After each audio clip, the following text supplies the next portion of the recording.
अस्सलाम वालेकुम रहमतुल्लाहि व बरकातुहू। मैं तमाम दोस्तों, मेरे तमाम सब्सक्राइबरों से माज़रत चाहता हूं कि नुस्खा गलती से कट गया। अब दोबारा नुस्खा मैंने अपलोड कर दिया है। और फिर सवाल हुआ था खारिश के ऊपर, तो मैं एक खारिश का भी तेल बता देता हूँ जो जल्दी अमराज के ऊपर 12 अक़साम की जल्दी अमराज है, सबके ऊपर काम करेगा। सोराइसिस में 12 अक़साम है टोटल, सबके ऊपर काम करेगा। आधा किलो सरसों का तेल ले लें, 5 तोला गंधक आंवला सार ले लें।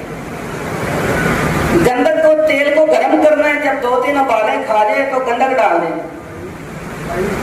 इसको हिलाते रहना है और तेल ठंडा हो जाए। जितनी गंधक हल हो जाए तेल के अंदर वो अलग कर लें तेल, और जो नीचे बैठी गंधक वो अलग कर लें। अब इस तेल के अंदर 1 तोला सतपुदीना, 3 तोले काफूर मिक्स करें। मिक्स करके आपने 1 तोला रूहे तूतिया जो नीले और जिस्त के साथ बना हो, अर्क गुलाब के साथ, वो रूहे तूतिया 1 पाव पानी में हल करके वो भी इसी तेल में डाल देना। हल्की आंच पे पकाना है। पानी निकल जाएगा, रूहे तूतिया तेल का हिस्सा बन जाएगा। लेकिन जिस तरह की मर्जी जल्दी अमराज, खारिश, कतर, चंबल हो, ये तेल लगाएंगे, ये जख्म नहीं करेगा, ये मर्ज को जड़ से फाड़ देगा।